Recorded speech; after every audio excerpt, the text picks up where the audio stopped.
Today we're all about the puffins and how something quite futuristic could protect this most charming of seabirds.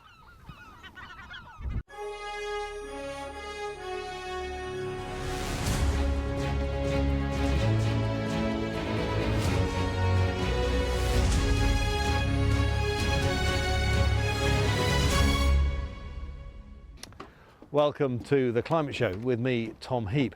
In a moment, I'm going to be going out in this boat for our film on how the latest tech is helping nature. Also on the programme, angry walkouts and damning verdicts. The international climate minister quits with a vicious swipe at Rishi Sunak, saying, on environment, you, our Prime Minister, are simply uninterested. I speak to the chief executive of the UK Climate Watchdog as it delivers a withering report on the government's performance. And we'll be at the Glastonbury of farming as nature-friendly practices hit the mainstream. I'm on my way to the Isle of May, and this place has been a thriving seabird colony for centuries. But now there's a new arrival that's helping protect puffins, artificial intelligence. I'm on the way to the Isle of May, one of the most important puffin colonies in British waters. Sitting 29 miles from Edinburgh, in the mouth of the Firth of Forth, it's home to 46,000 breeding pairs of puffins, plenty of other seabirds, and 4 people to study them. So you might think it's an unlikely frontier for artificial intelligence. I could sit here for hours watching this show. I know it's not the right term, but I feel like I'm in the midst of a swarm of puffins. And they're so comic. They're not really the most graceful of birds, but they've got this kind of urgency. Oh, I've got to be somewhere quickly, I'm flapping really hard. But they are so charismatic. But being lovable doesn't help if you haven't got enough food. In recent years, sand eels, the very thing you can see hanging from these puffins' beaks, have become commercially fished and used in animal feed. And sudden swings in sea temperature, exaggerated by climate change, can interrupt food supplies. They spend 8 months at sea, returning to breed on land in spring, rearing their chicks in burrows. And this time ashore is the short window for studying them. With so many birds to keep track of, scientists need extra eyes. They are tracking what the puffins are doing on a day-to-day basis, which sounds like a very straightforward thing, but actually before we had the cameras here, David and his team would be going around with their clipboard and doing that by hand. Puffins are fantastic birds, aren't they? You know, everyone loves a puffin, everyone wants to see a puffin. Warden David has now got robot work colleagues. What are these AI cameras going to be able to do that experienced guys like you can't? Well, it's got the time, hasn't it? It's got 24-hour coverage of these puffin colonies. Of course, we're dedicated to these islands, but we can't give it all to the puffins. We've got a lot of seabirds to protect. We've got visitors coming on daily. So this is just giving us a good snapshot into the lives of the puffins. Are you not worried that this artificial intelligence might put your intelligence out of business? Someone said you'll be working from an office soon with just a series of cameras. No, not at all. These are here to benefit and help us. Can it track individuals? Would you be able to say, you know, here's Nigel or Janet back from the sea? I mean, would it be able to do that? So that is the aim, and that's what this AI with the puffins is hoping to show, that we can actually do facial recognition on every individual puffin within the monitoring site. And of course, that gives us some great data, and we can actually find out sort of, you know, what's going on with these birds, you know, and then on a wider scale, what's going on in the North Sea. 2 cameras have been watching puffins since they arrived in April and are learning how to identify and differentiate between birds and flowers. The white flowers are the same with the chest of the puffin, so got a bit confused, but that's what AI does. It learns, so we put it through the AI process again, and to say, here's a training footage, this is flowers, this is a puffin, and then it knows not to count flowers and it will count the puffins. Energy company SSE are involved in the project because their wind turbines can harm seabirds. A greater understanding of their behaviour could reduce this conflict. And artificial intelligence could help to regenerate nature too, as well as conserve it. Artificial intelligence isn't just working on the small scale, looking at individual birds, it's also taking a much bigger picture.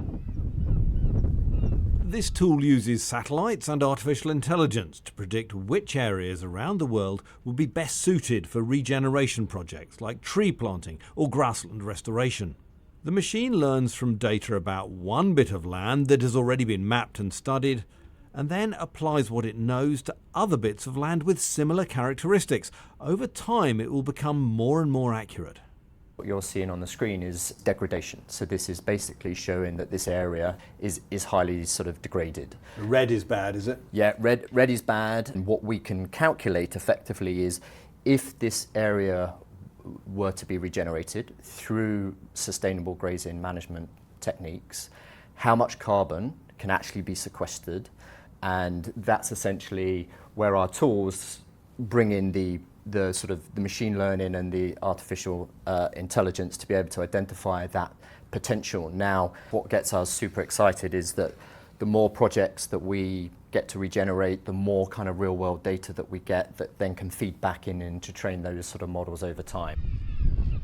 In order to fight climate change and biodiversity loss, the UN says the world needs to spend $8 trillion on nature in the next 30 years.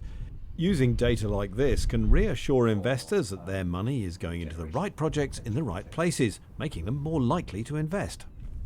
There is still suspicion around artificial intelligence in general, but could AI and nature be a natural fit? The scale of the challenge that we're facing is enormous, and we need to use technology, we need to use sort of artificial intelligence, everything that we have at our disposal in order to be able to sort of deliver and tackle that sort of planetary problem. While some see artificial intelligence as a threat to humanity, could it emerge as nature's saviour? Anguish over the nature crisis and the government's environment record blew up in politics this week as the Climate Minister and international envoy Zac Goldsmith resigned from the cabinet.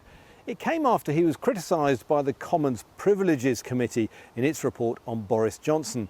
But his resignation letter makes clear that he stood down because of anger over the government's environment policies, and it is a furious dispatch.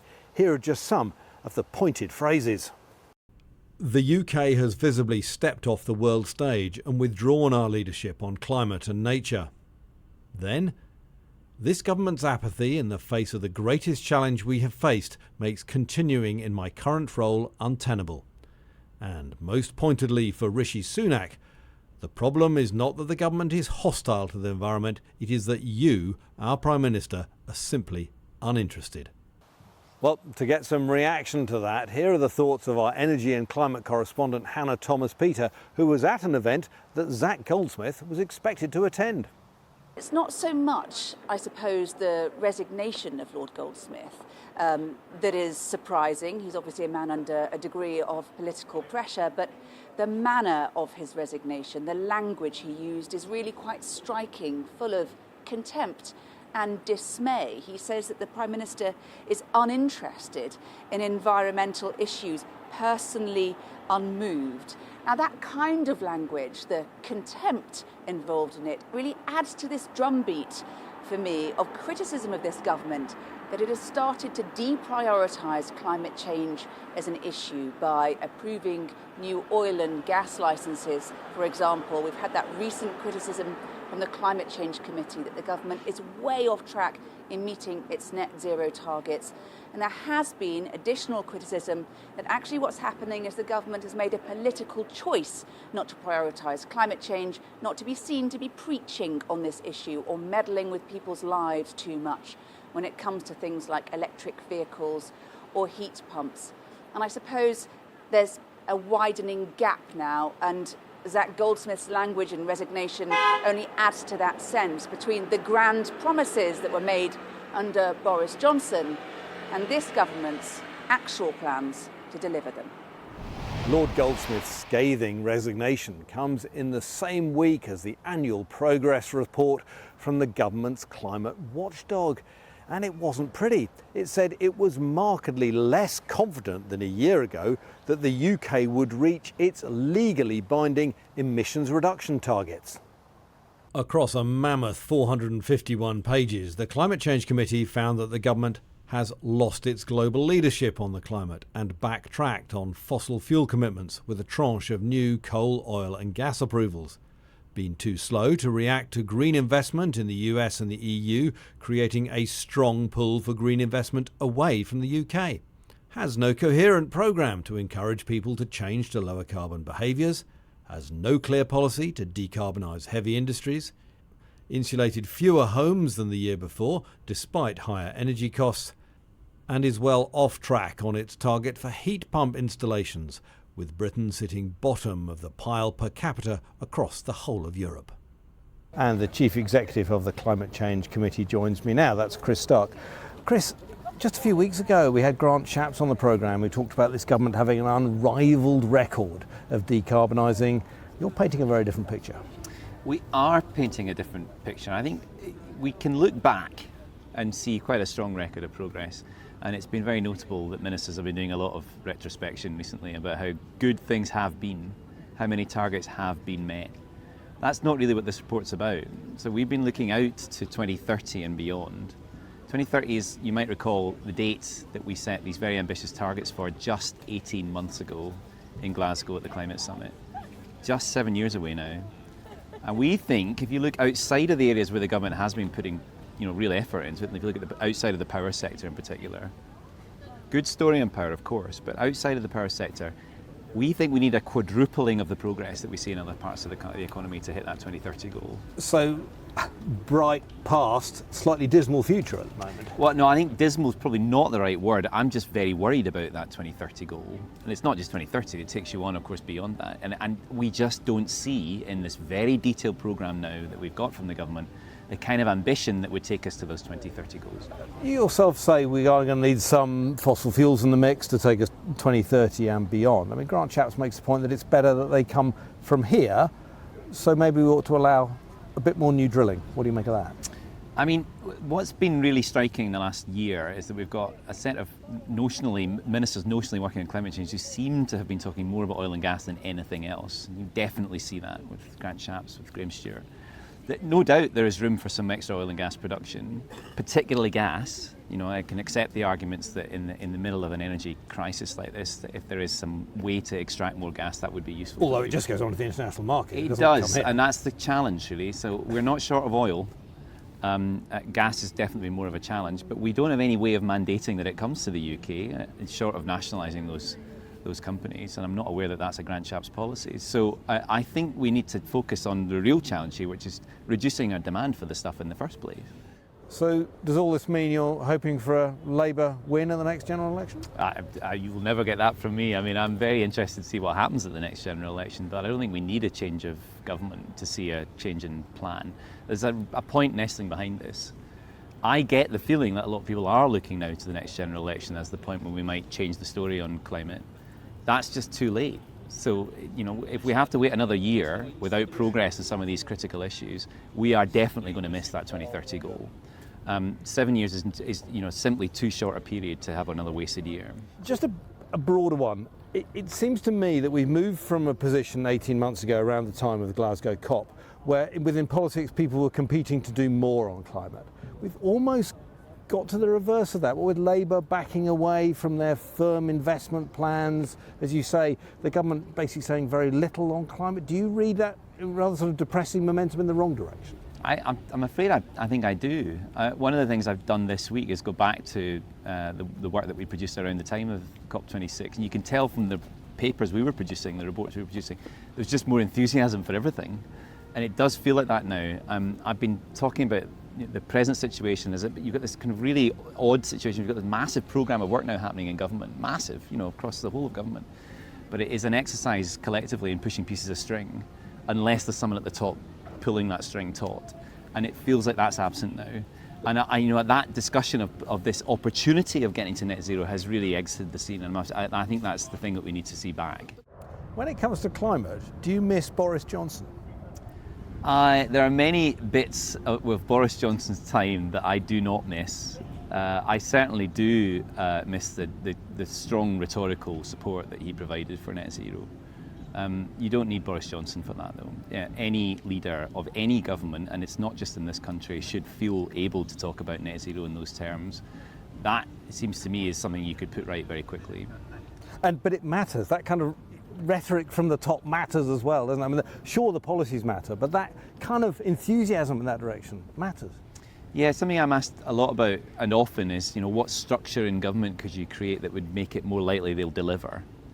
And the answer I quite often give is, well, you can invent these things, but it only works when you know that the person at the top wants it. And that's, generally what was happening during the Boris Johnson era. I don't imagine that Boris Johnson was looking over Gantt charts of progress and delivery plans. But you need someone who's willing to talk about it, and then the civil servants and the people working on these issues know where they stand on it. And so does, people around the cabinet table.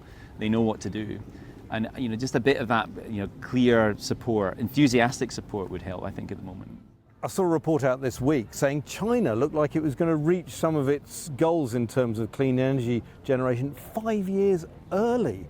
I mean, we seem to be in a world where China is now showing the leadership and we're not. It's kind of embarrassing. We reflect on just that very thing in our report. Now, in the last 12 months, lots of things have happened in the world. Obviously, the Ukrainian crisis is driving a lot of the story on climate at the moment.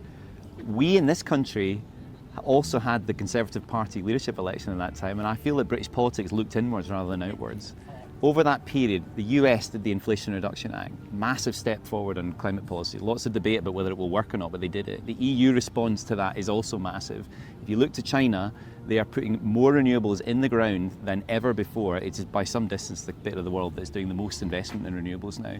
We haven't really noticed any of that, and I think we imagine sometimes that we're not existing in a world that is interconnected with these things. There is a real risk that we'll fall behind on this, and that the pace of change in this country will be slower than those other places. So for climate optimism, we have to look beyond our own shores. I agree. So I think we need to be part of that global community on climate, and that means trying to follow when you see these big steps forward. Thanks very much, Chris. Time for a break now, and when we come back, we'll be at the Glastonbury of farming, looking at how you can still grow a lot of food whilst looking after nature too. Welcome back to the show. Now, things have cooled off a little bit here, but over 100 million North Americans are living with dangerous heat and unhealthy air quality. Major cities like Chicago, Milwaukee, Detroit, Toronto and Pittsburgh were once again shrouded by thick wildfire smoke, with authorities urging people to stay inside and limit their exposure.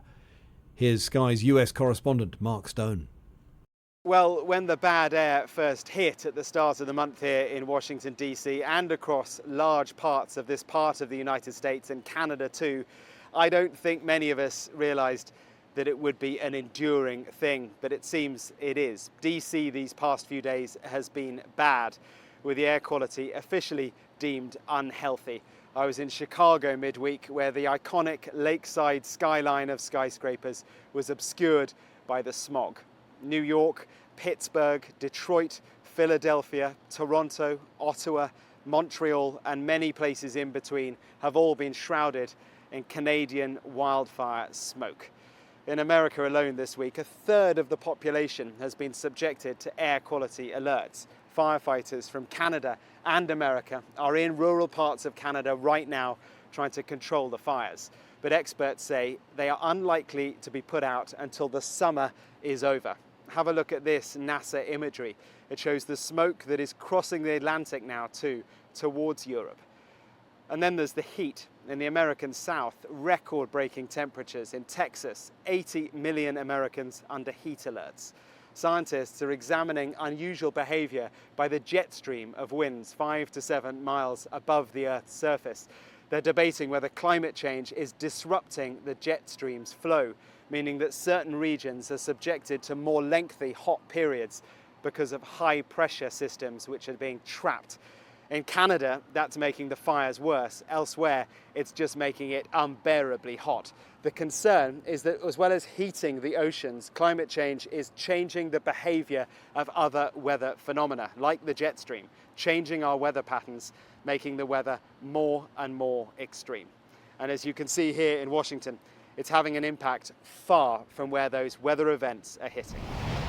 Also in the news this week, the UK is closer to having a coal-free electricity grid after the National Grid confirmed that 2 coal-fired units were being decommissioned and wouldn't be available as backup this winter. The grid says it expects the UK to have sufficient capacity, but 1 coal unit remains if needed.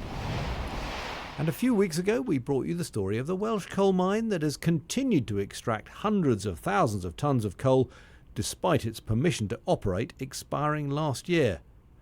The operators, Fossi Fran in Merthyr Tydfil, were recently served an enforcement notice that was supposed to take effect on Tuesday, giving them 28 days to stop mining. But the company lodged a last-minute appeal, possibly delaying enforcement action for many months more. We're very much in the festival season. It was Glastonbury last week, and this week a little bit smaller, something that's become known as the Glastonbury of nature-friendly farming. It's called Groundswell, and dairy farmer Sophie Gregory showed us around.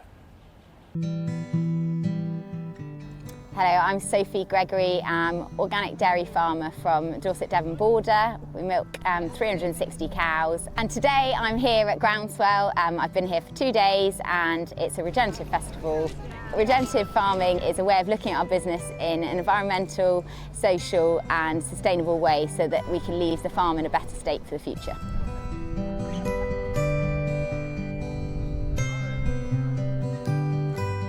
As a dairy farmer, we have quite a lot of farmyard manure, which is bedding from the winter where the cows have been in. It's a mixture of straw and cow poo, and it's a really essential nutrient to add back to the fields. It's a bit like composting in your garden, letting it rot down, and it becomes even more nutrients dense. And so we put them in windrows like this, and then the composter turns it through, and you do this about 3 times, and then you add that back to the fields.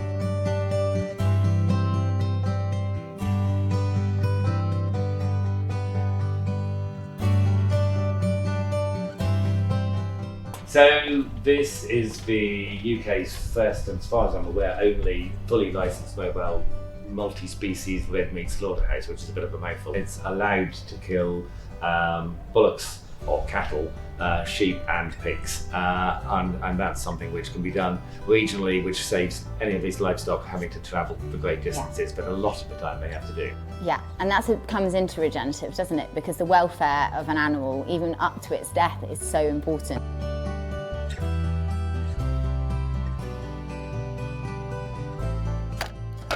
This here, it's actually called a plate meter, and we always call it the spaceship too. It's a way of measuring grass. So we would walk along in a field, there's not much grass here, but we would walk along in a field and it measures the amount of grass in that field. So it enables us to make clear feeding plan for our cows. So we know exactly what's in a field, how much of the field we need, and then we can see actually where we're improving, where we're not improving, and the implementation of things like mob grazing, how that's improving. Regenerative farming has made farming sexy and exciting again, and it's been good for youngsters who might not have considered a career in farming to get into the industry. That traditional view of it being an old man in a field with a piece of straw in his mouth, I think it's now, if you look at the demographic here, it's mixed male, female, from totally different environments, all wanting to get involved in agriculture and where their food's from. Well, that's it for now. Remember, you can catch up on all your environment and climate news on the Sky News website and app, or by scanning the QR code that is on your screen right now. We'll be back next week, and I'll be catching the bus.